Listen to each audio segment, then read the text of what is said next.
Hallöchen zusammen, ich bin's wieder. Ich wollte jetzt ganz spontan ein Video machen über diese Petri-Art, die ihr vielleicht auf meinem Profil gesehen habt auf Instagram, Marmelade Science. Und zwar mache ich das aber heute in diesem Viereck hier. Das ist eine Backsilikonform. Worauf ihr achten müsst, ist einfach, dass die glänzt. Weil wenn die nicht glänzt, dann habt ihr auch eine matte Oberfläche von eurem Gießling. Und zwar benutze ich heute zum ersten Mal, ich hoffe es klappt, dieses Harz hier von Resin 4 Deco, Optimum Viscosity. Das ist übrigens auch bis 90 Grad Hitze beständig, falls ihr das für Coaster braucht. Ja, das kommt in 2 Parts. Wenn ihr euch fragt, wie man das mischt, ich habe noch ein Grundlagenvideo zu Kunstharz. Ich habe das Harz jetzt schon mal vorbereitet und gemischt. Ich mache das jetzt nach Gefühl. Ich weiß nicht, wie viel hier ungefähr reinpasst. Hoffen wir mal, das passt. Für diese Technik braucht ihr Alkoholinks, also alkoholische Tinten. Die sehen aus wie Wasserfarben, wenn man sie auf Papier tut, sind aber auf Alkoholbasis. Ich mache auch noch ein Video zu Alkoholinks Maltechniken, aber erstmal das hier. Was ganz wichtig bei dieser Technik hier ist das Weiß. Ich zeige euch das jetzt. Und zwar dieses hier vom Pinata, weil wir tropfen gleich Alkoholinks hier rein und dann immer Weiß drüber. Dieses Weiß drückt die Tinte nach unten. Wenn wir ein anderes Weiß haben, passiert das nicht und die ganzen Farben vermischen sich einfach zu einem dunkel-lila Schwarz. Bei den Tinten gibt es eine riesige Auswahl. Es gibt einmal die von Pinata. Die habe ich bei Amazon damals gefunden. Einmal von Octopus Fluids. Das ist eine deutsche Firma und die Tinten sind sehr gut. Vor allem das Gold hier, ich finde das viel besser als von Pinata. Alle benutzen das von Pinata, aber ich finde das richtig mega. Vor allem sinkt das bei den Bildern, also bei der anderen Technik, nicht nach unten, falls jemand nach einem guten Gold sucht. Und es ist eine deutsche Firma. Ich finde, irgendwie haben wir so viel aus dem Ausland. Ist eigentlich nicht falsch, deutsche Unternehmen zu unterstützen. Vor allem hier ist auch richtig viel drin. Genau, dann haben wir noch die hier von Tim Holtz, heißen die, glaube ich. Die sind auch irgendwie voll schwer zu finden, keine Ahnung, und teuer. Ah, ich glaube, es gibt auf Amazon 3er-Packs davon. Immer. Und diese hier von Copic. Die haben eine unglaublich große Auswahl an Nuancen. Die haben hunderte von Nuancen, was richtig schön ist. Ich habe auch sehr lange nach einem Online-Shop gesucht, wo ich die zu einem anständigen Preis bekomme, weil die sind echt teuer. Ich glaube, die kosten 11 Euro pro Stück oder so. Letzten Endes bin ich einfach zu Bösner gegangen, dem großen Kunstladen. Und da könnt ihr die Farben auch sehen und anfassen und nicht nur im Internet die Töne angucken. Ja, und ich möchte heute eine bunte Mischung machen. Ich nehme die hier, und das Gelb hier. Diese Technik ist zum Glück ganz einfach und man bekommt wunderschöne Effekte damit. Ihr tropft einfach 1 bis 2 Tropfen rein und dann einmal Weiß drauf. Und das hier gibt es auch in normalen Fläschchen, aber die ist so schnell leer gegangen, deswegen habe ich mir einfach direkt die große geholt. Und hier hole ich das mit einer Pipette einfach raus. Ich habe die kleine Flasche vom Anfang einfach weggeworfen. Ich hätte die eigentlich behalten sollen und das immer reinfüllen sollen. Das wäre am einfachsten gewesen. So, ich fange einfach mal an und zeige euch das.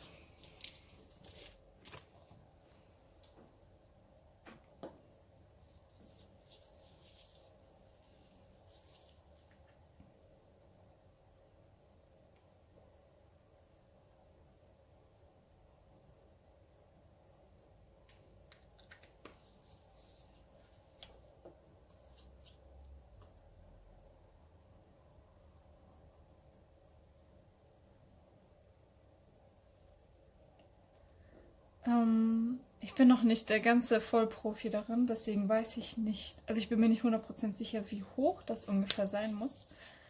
Aber wenn ihr das zu dünn macht, dann sind die Effekte nicht ganz so schön. Wie wenn es so... Ich will jetzt nichts Falsches sagen. Aber da muss man einfach ausprobieren und das Richtige für sich finden. Am Ende sieht sowieso alles schön aus.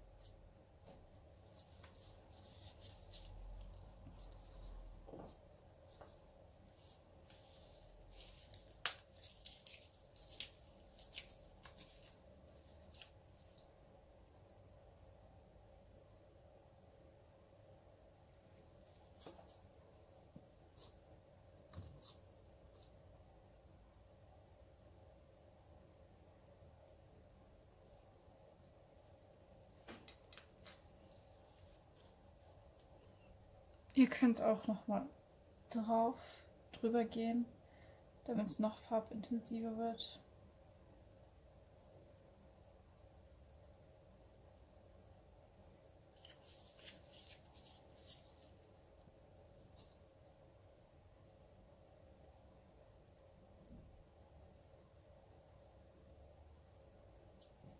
Wenn ihr zu viel Weiß nehmt, dann werden eure Bilder, wenn ihr die später umdreht, ziemlich weiß.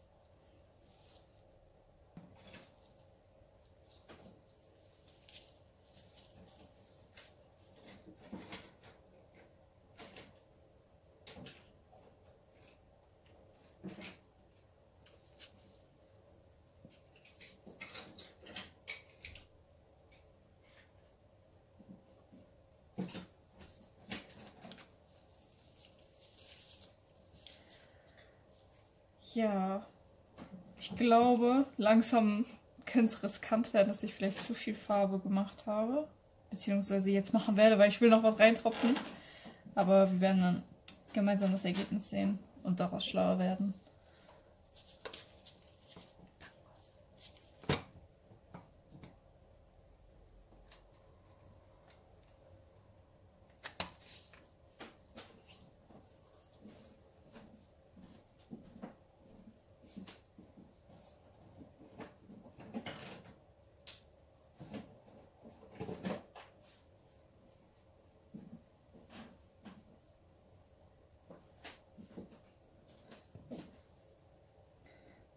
Wenn ihr euch fragt, welches Harz ihr dafür benutzen sollt, verschiedene Harze haben verschiedene Effekte.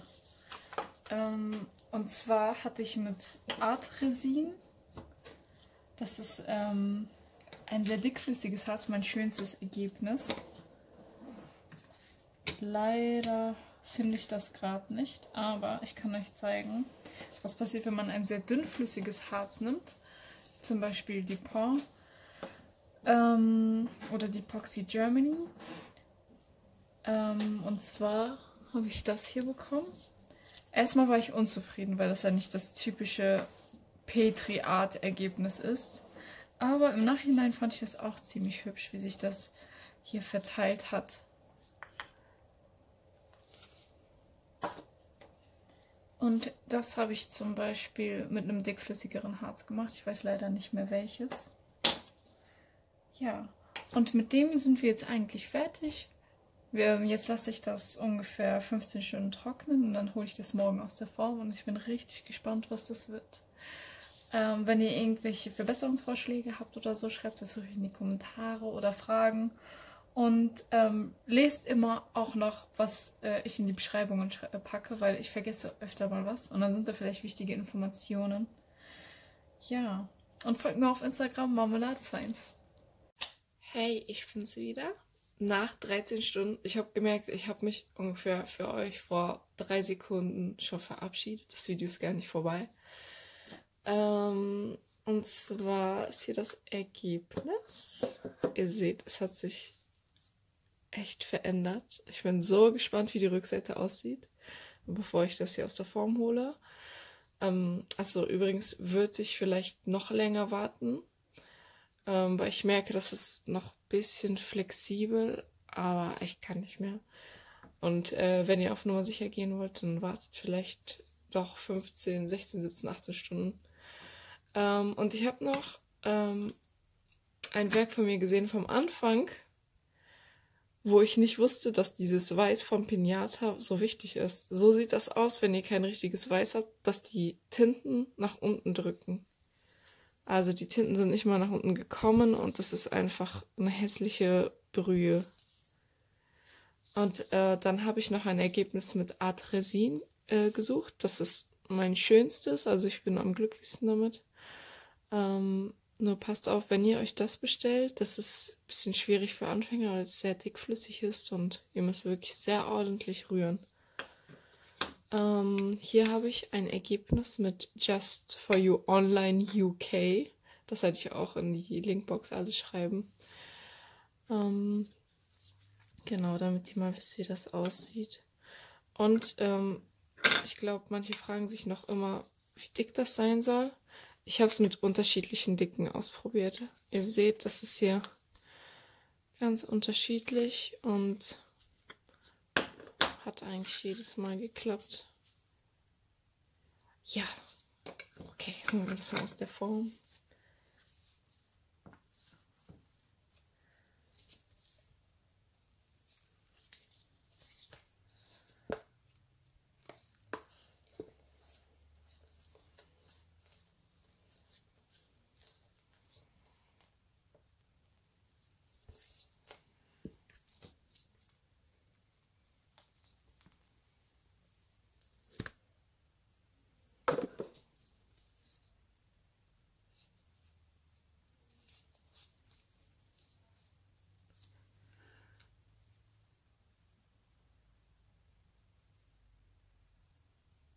Richtig magisch.